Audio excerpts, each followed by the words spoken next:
मैं हूं अलीना फारूक शेख और जनाब अभी मुल्की सियासत में सेनेट के जो इलेक्शंस हैं उसकी बाज़गश्त और उस पर होने वाली जो गर्मा गर्मी है, लफ्ज़ों की जंग है, वो थमी नहीं थी कि एक और शोशा छिड़ गया है। जनाब इलेक्शन कमीशन ने मुल्क भर की जो 8 कौमी और सूबाई असम्बली के हल्के थे जहां पर बाई इलेक्शंस होने थे वो करवाने का ऐलान कर दिया है ताकि इलेक्टोरल कॉलेज की तकमील हो सके।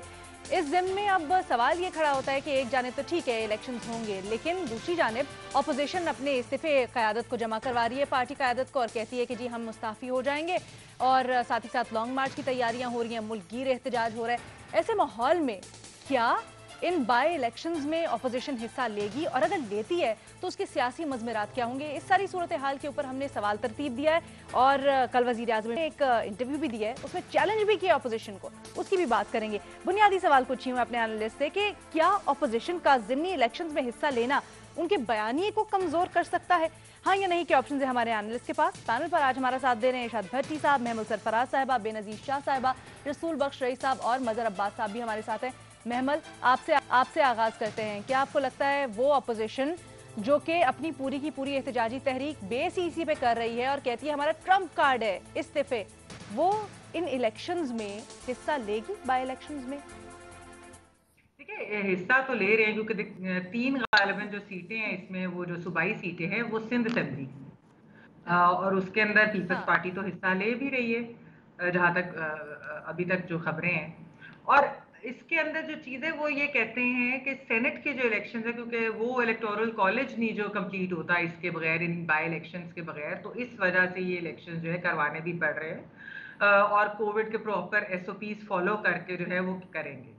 तो इसके अंदर लीना बात यह है कि इस जो एक मरीम नवाज साहबा या फजलुर रहमान साहब का एक पूरा वो जो बयानिया है उसमें जरूर थोड़ा सा उससे ये डिफरेंट चीज लगती है, लेकिन ये कि क्या नून लीग भी पंजाब के अंदर जो बाई इलेक्शन है क्या उसके अंदर अपने लोग अभी क्या खड़े करेंगे कि नहीं करेंगे, ये भी देखना है। फिर दूसरी चीज है कि एक प्रैक्टिकल पॉलिटिक्स और एक आइडियोलॉजिकल पॉलिटिक्स और एक जो ये रेटरिक होता है, जो ये जारी बात है सियासी बयानिए होते हैं, इनमें भी फर्क करने की जरूरत होती है। तो उसकी वजह से जो है मेरे ख्याल में इनकी एक मजबूरी भी है, मुश्किलात जरूर ये पेश करेगी इसमें, इनके ऊपर क्रिटिसिज्म भी होगा कि इनका बयानिया भी कमजोर होता है क्योंकि ये इनके बयानिए से जरा एक हट के चीज है। लेकिन दूसरी तरफ वही है कि इनकी सियासी मजबूरी भी है, सेनेट के इलेक्शन आने वाले, तो इसलिए जो है उसमें ये हमें प्रैक्टिकल पॉलिटिक्स की तरफ जो है उसमें जाएंगे। ठीक है, लेकिन आपको लगता है बयानिया जरूर कमजोर होगा, मतलब हाँ का ऑप्शन ले रही हैं आप? नहीं, बयानिया इस हद तक कमजोर होगा कि जो ये इस्तीफों की बात करें उससे पहले फिर ये जो है अपने बाई इलेक्शन हाँ। के अंदर जो हिस्सा लेना पड़ेगा। मुझे कमजोर का नहीं, मुझे वैसे यही कह रही हूँ कि क्रिटिसिज्म होगा अच्छा। कि ये हाँ, लगेगा कि कमजोरी है, लेकिन दूसरी ये तो बात फिर यह है वो कि वाली बात है ना, विकेट मजबूरी के भी है। दोनों जानिब खेलने वाली, नहीं? वही मैंने मजबूरी कहा भी कि है। ठीक प्रैक्टिकल है जी, प्रैक्टिकल मजबूरी के तहत फिर पॉलिटिक्स हिस्सा। और एक एक जो ठीक है। होता है बयानिया, उसमें फर्क भी होता है ना। और कल भी मैंने कहा था अलीना कि एक्सट्रीम अच्छा। पोजीशंस किसी को हाँ। भी नहीं सूट करती और लेनी भी नहीं चाहिए, हाँ उससे ठीक थोड़ा है। सा पीछे हटेंगे तो ही बेहतर होंगे मामला। ठीक है इरशाद भट्टी साहब, कल वजीर आजम इमरान खान ने चैलेंज भी किया अपोजिशन को, कहते हैं कि जी दे दें इस्तीफे, दे के दिखाएं, बैठ के दिखाएं धरने के ऊपर, अगर ऐसा हो जाता है तो मैं सोचूंगा इस्तीफे का। सियासी बयान है सिर्फ, या फिर वाकई में सोच रहे हैं ऐसा कुछ हो सकता है? जी, चैलेंज नहीं किया मैडम शेख। उन्होंने कहा है कि मैं दुआ मांग अच्छा। रहा हूं कि पीडीएम वाले इस्तीफे दें, यानी दुआएं मांग रहा है मेरा वजीर आजम के इस्तीफे दो।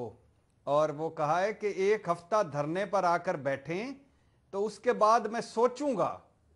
ये ना बाद में कहिएगा कि उन्होंने कहा इस्तीफे दे दूंगा, सोचूंगा। उसके बाद सोचने के बाद हो सकता है कहें कि अभी और बैठें। अच्छा। मैडम शेख, जहां तक आपके ठीक है। सवाल का ताल्लुक है, तो पहला तो निसाबी किताबी जवाब इसका ये कि जब ये असम्बलियां जाली हैं, जब ये मैंडेट जाली है, जब ये निज़ाम जाली और नाकाबिले कबूल है, फिर क्या ज़िमनी इलेक्शन और क्या करना ज़िमनी इलेक्शन लड़कर। लिहाजा नहीं लड़ना चाहिए और कमज़ोर करेगा बयानिया। बयानिया दूसरा लफ्ज़ है जो बयानिया। ठीक है। मैडम शेख इस पर आ जाइए, बयानिया पे, मेरा फेवरेट सब्जेक्ट। हम्म। कमजोर या मजबूत की बात तब होती है जब कोई बयानिया हो। बयानिया है ही नहीं कोई। इतनी जो 11 जमातें हैं, इनका कोई बयानिया हो सकता है? यानी ये फिर मैडम शेख माजरत के साथ ये आल बचाओ माल बचाओ खाल बचाओ कोशिश है एक, और ये कोशिश में कामयाब हो गए तो बच जाएगा सब कुछ, ना हुए तो नहीं बचेगा। और इस आल बचाओ माल बचाओ और खाल बचाओ पर बात की जाए तो सब कहते हैं अरे भाई चुप करो, चुप चुप, ये जमहूरियत है और जमहूरियत का हुस्न है।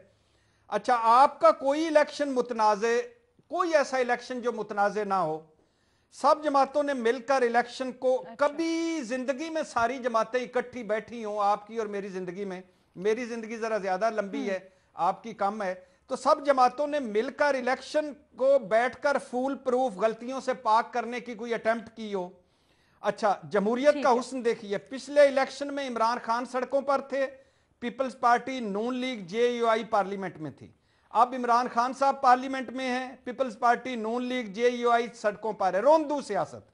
अच्छा, 2018 के इलेक्शन जाली, मगर सब असम्बलियों में बैठे हुए, स्पीकर डिप्टी स्पीकर सदारती इलेक्शन लड़ चुके, सिंध हुकूमत हो रही, अपोजिशन लीडरियां हो रही, कायमा कमेटियों की सरबराहियां हो रही, प्रोडक्शन आर्डर्स इंजॉय हो रहे, पब्लिक अकाउंट कमेटी की चेयरमैनी इंजॉय हो रही, जीबी इलेक्शन लड़ लिए, तनख्वाहें अलाउंसेस ले रहे हैं।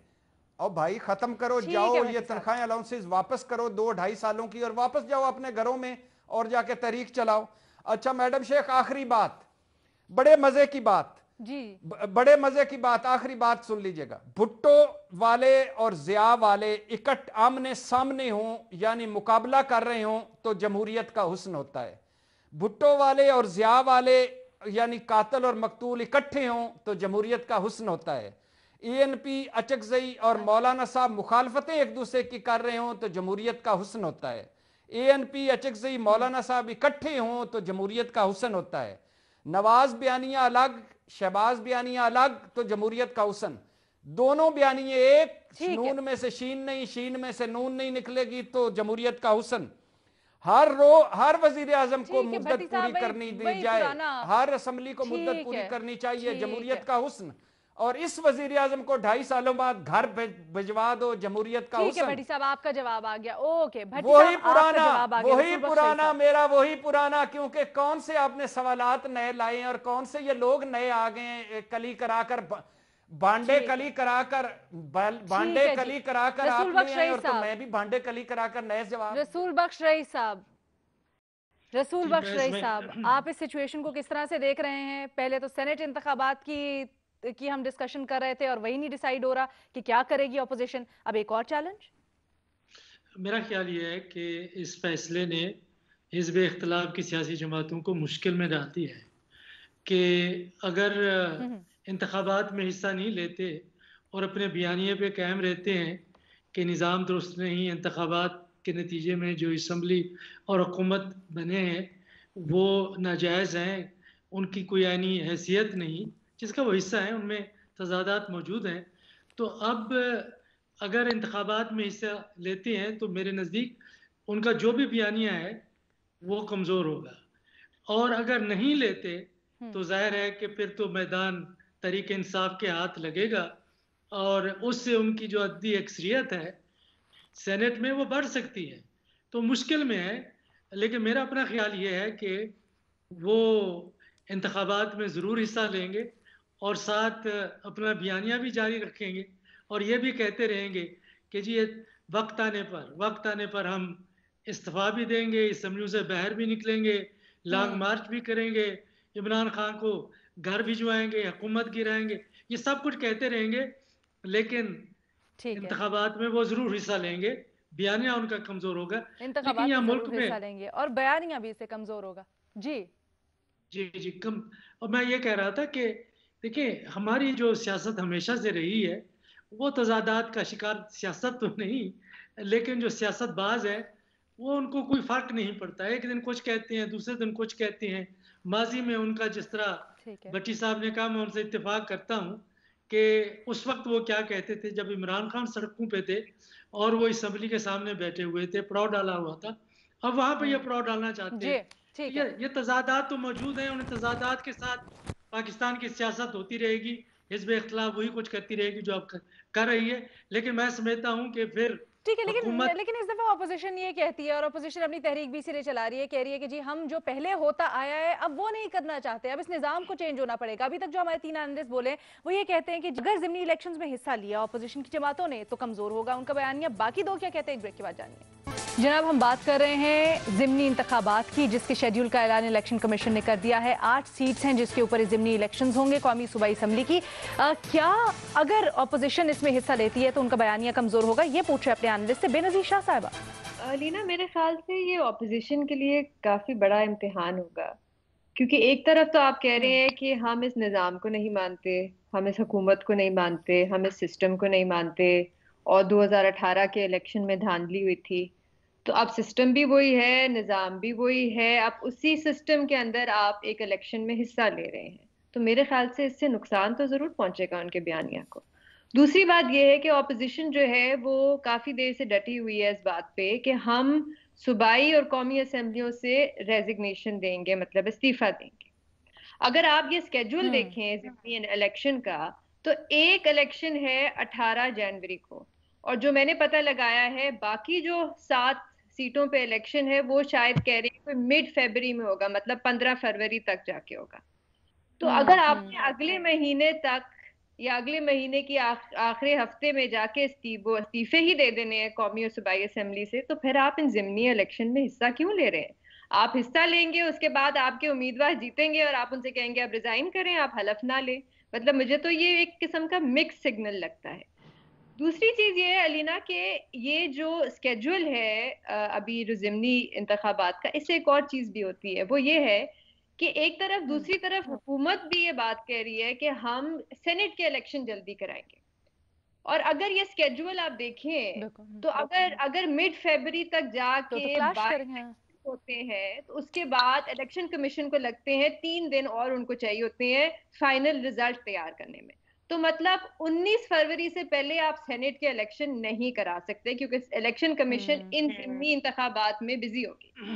तो मतलब अब आपका जो सेनेट का इलेक्शन है वो फरवरी के या तो आखिरी हफ्ते में होगा या मार्च के पहले हफ्ते में होगा, मतलब स्केड्यूल पे होगा। तो ये जो हुकूमत की तरफ से ये जो दावे आ रहे थे कि हम 11 फरवरी को सेनेट के इलेक्शन करा लेंगे, वो भी अब नहीं हो सके। ठीक है, ओके। मजहर अब्बास साहब, देखिए, पहले किसी बयानिए को कमजोर होने के लिए उस बयानिए का मजबूत होना बहुत जरूरी होता है।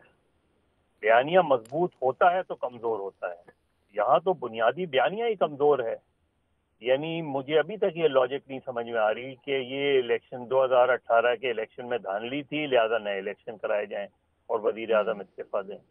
इस चीज का ख्याल 2.5 साल बाद क्यों आया, तो ये बुनियादी सवाल है। तो इसलिए जो बयानिया पहले ही कमजोर है वो मजीद कमजोर होगा। दूसरी बात ये कि इलेक्शन कमीशन ऑफ पाकिस्तान का भी वैसे जवाब नहीं है। अब सिंध में जो एक ज़िमनी इंतखाब हो रहा है वो 1 साल बाद हो रहा है, और इससे जो है वो फाउल प्ले की बू आती है। ये जो इस वक्त शेड्यूल अनाउंस हुआ है, इससे सीधा फाउल प्ले की बू आ रही है। इसलिए कि या तो आप इलेक्शन वक्त पे कराते ज़िमनी इलेक्शन, और अगर मुलतवी कोरोना की वजह से हुआ है तो क्या कोरोना खत्म हो गया जिसकी वजह से अब ज़िमनी इलेक्शन का ऐलान कर दिया गया है? तो वहां भी एक फाउल प्ले, और लगता यह है कि ये वो डोनाल्ड ट्रंप कार्ड खेला गया है। यानी उन्होंने गवर्नमेंट की तरफ से और इलेक्शन कमीशन की तरफ से, अब यहाँ मसला ये है ना, देखिए पहले सियासत होती थी नजरियात की, फिर आई मफादात की, अब सियासत होती है इशारों की। इशारे होते हैं तो तहरीकें चलती हैं, इशारे होते हैं तो तहरीकें रुक जाती हैं। अब भट्टी साहब का एक फेमस जुमला है जो आल बचाओ, माल बचाओ, खाल बचाओ, उसमें एक और का इजाफा कर लें और नाल बचाओ। तो ये जो सूरत हाल है इस वक्त बुनियादी तौर पे ऑपोजिशन जो है वो गवर्नमेंट की तरफ से जो भी मूव हुई हैं उससे opposition is in complete fix. उनकी समझ में नहीं आ रहा किश्तियां जलाएं कि किश्तियां बचाएं, क्योंकि अगर आप तहरीक में जा रहे हैं और आप वजीर आजम की कुर्सी को उलटने जा रहे हैं, और अगर आप जो है इस्तीफों का फैसला कर रहे हैं, तो फिर कल क्या आज ऐलान करें कि हम इन ज़िमनी इंतखाबात में हिस्सा नहीं देंगे और उससे पहले हम रिजाइन कर देंगे। और इससे तो मेरा ख्याल है जो ऑपोजिशन जमातें हैं वो इंतहाई कंफ्यूजन का शिकार है, कह रही है पूरे डिटर्मिनेशन के साथ। जहां तक वजीर आजम का है कल का जो उनका इंटरव्यू था, एक जरूर गुजारिश वजीर आजम समेत हुकूमती ओहदेदार और अपोजिशन के, खुदा के लिए आर्टिकल 6 को पढ़ तो ले। आर्टिकल 6 कहता क्या है, जिसकी वो बात करते हैं कि इन पे आर्टिकल 6 लागू होता है। आप वो वाली कह रहे हैं कि इनके ऊपर आर्टिकल 6 ठीक है। आर्टिकल 6 सिर्फ कॉन्स्टिट्यूशन की एब्रोगेशन, सस्पेंशन, इसके ऊपर लागू होता है। तो कोई भी आप बगावत का मुकदमा तो बना सकते हैं। यानी आप ये कहते हैं कि आर्मी चीफ के ऊपर तनकीद करने से आर्मी के सर्कल्स में जो है गम गुस्सा पाया जाता है, वो अलग बात है। इस मुल्क के मुंतखब वजीर आजम को अगर हटा दिया जाए तो अवाम के गम गुस्से का हमें ख्याल नहीं होता।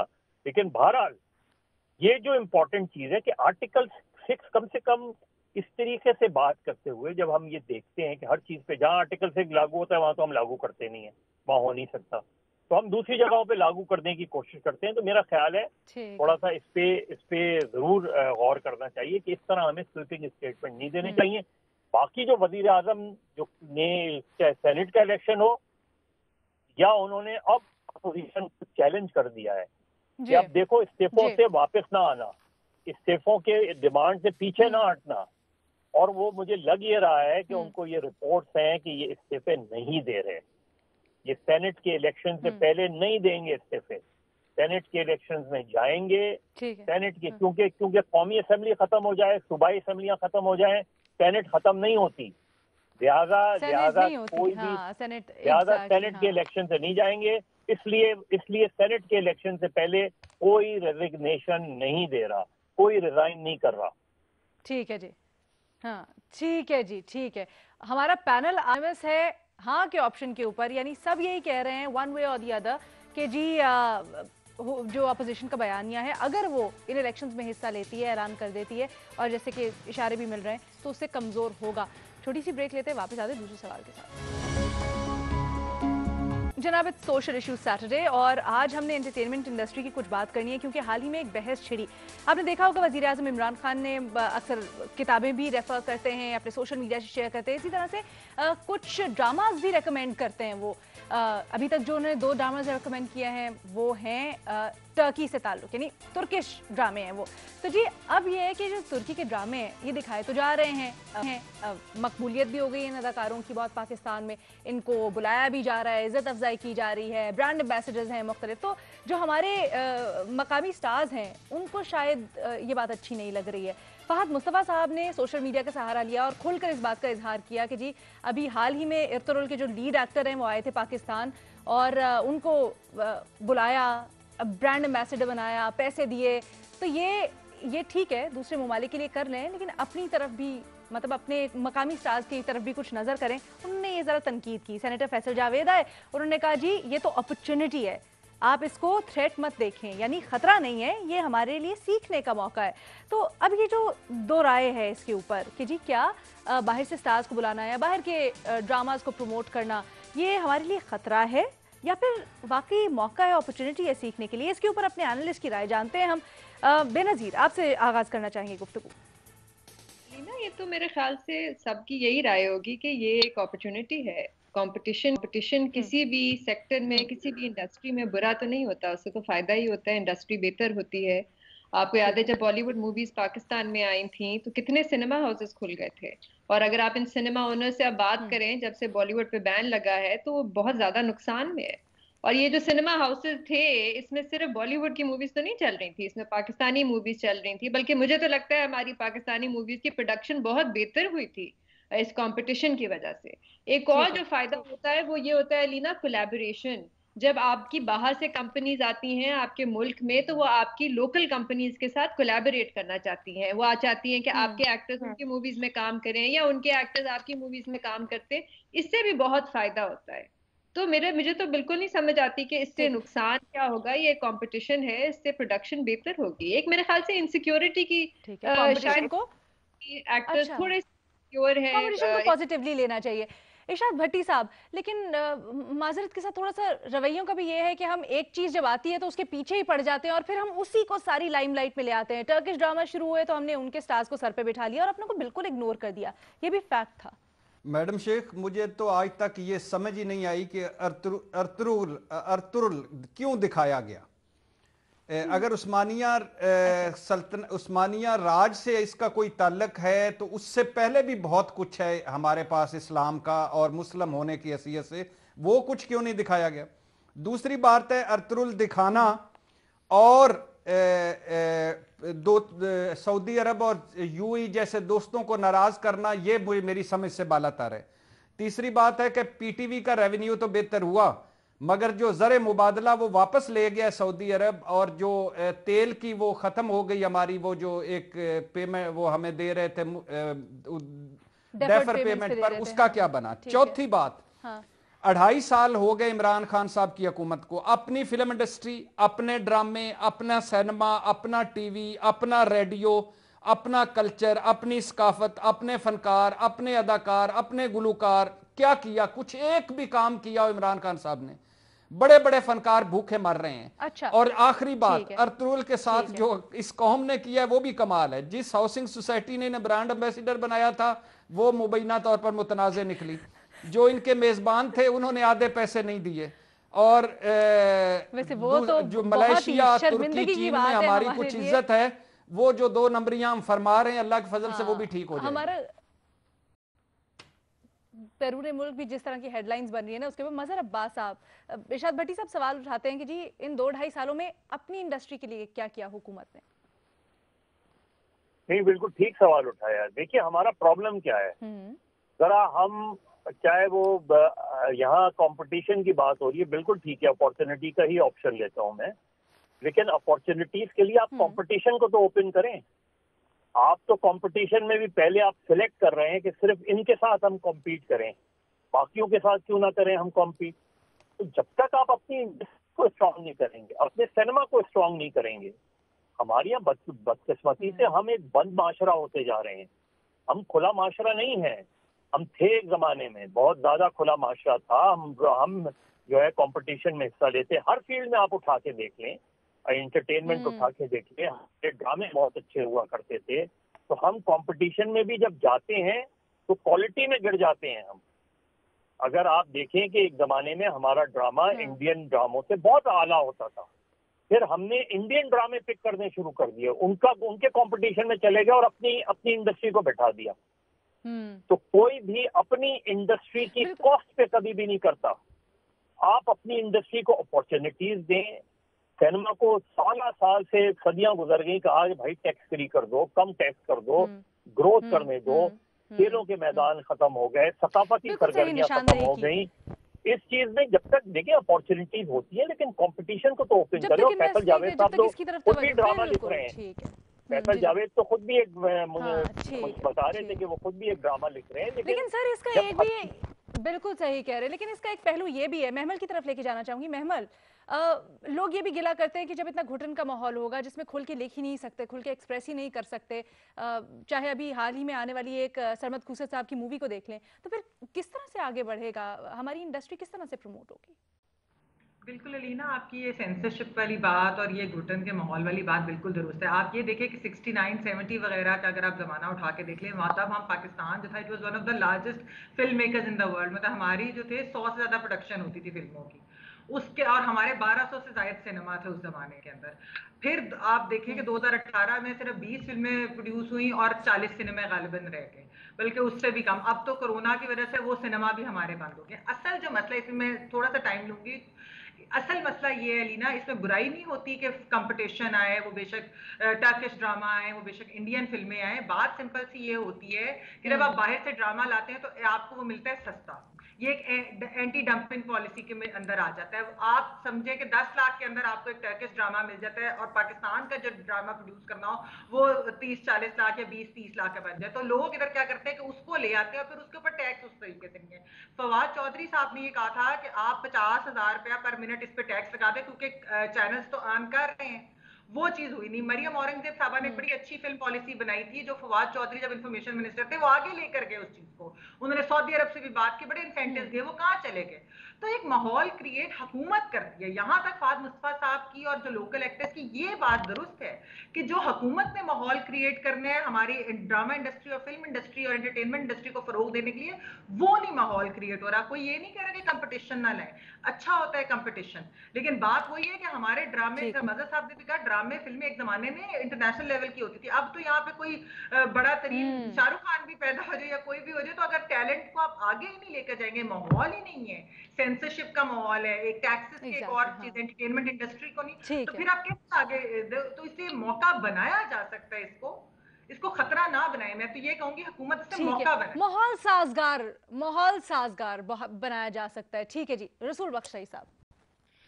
मेरा ख्याल ये है कि ये बात दुरुस्त है कि हमारे जो मकामी फनकार हैं, हमारी मकामी ड्रामा और फिल्म की सनत है, उसको फ़रोग दिया जाए और हुकूमत की पॉलिसी, सकाफती पॉलिसी में लचक होनी चाहिए। हर मुल्क अपने फ़नकारों को और अपनी सनत को आगे बढ़ाता है। ज़ाहिर है कि हिंदुस्तान में भी अच्छी फिल्में बन रही हैं और लोग प्राइवेट तौर पर उनको देखते हैं, गाने भी सुनते हैं, म्यूज़िक भी सुनते हैं। इसी तरीके से जो तुर्की के ड्रामे हैं, वो मेरा नहीं ख्याल कि इमरान खान के आने के बाद दिखाए गए हैं। इससे पहले मेरे ख्याल में 10 साल से वो दिखाए जा रहे थे।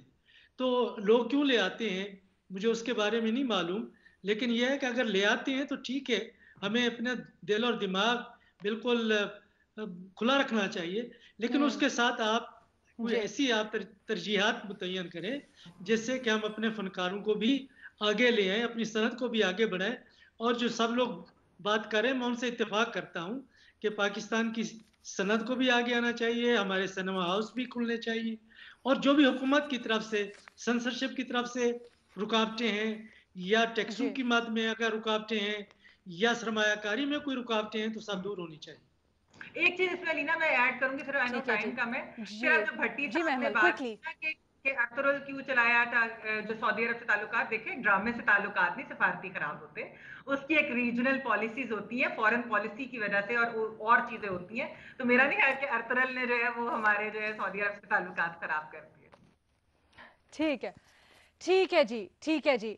ऑल्दो सबने अपने, आई एम सॉरी भट्टी साहब, मेरे पास इस रिबटल का टाइम नहीं है, लेकिन ऑल्दो सबने अपने अपना मौक़िफ़ लिया और उसको बड़ी अच्छी तरह डिफाइन किया। एक चीज़ जिसके ऊपर बड़ी ज़रूरत है बात करने की, वो ये है कि जो भी हो एंटरटेनमेंट का मीडियम लोगों को मिलना चाहिए, लोगों को वेंट आउट करने के लिए। और ख़ासकर आजकल जिस तरह का माहौल चल रहा है, कोरोना की सूरत हाल, लोगों को ना सिर्फ अपने आप को वेंट आउट करने के लिए, एक्सप्रेस करने के लिए, बल्कि जो देखने वाले होते हैं उनको भी कोई ऐसी आउटलेट चाहिए होती है ताकि वो उस चीज़ से बाहर निकल सकें और कहीं ना कहीं छोटी मोटी एंटरटेनमेंट का जरिया तलाश कर सके। तो इसलिए ज़रूर इस तरह का साजगार माहौल फराहम करना चाहिए जिसमें ये चीज़ें बने और फिर लोग उससे मुस्तफ़ीद हो सकें, अच्छा कॉन्टेंट क्रिएट हो, किसी भी फोरम पर, किसी भी मीडियम से वो हो। हम आपसे दोबारा मुलाकात करेंगे पीर को। अपना बहुत ख्याल रखिएगा।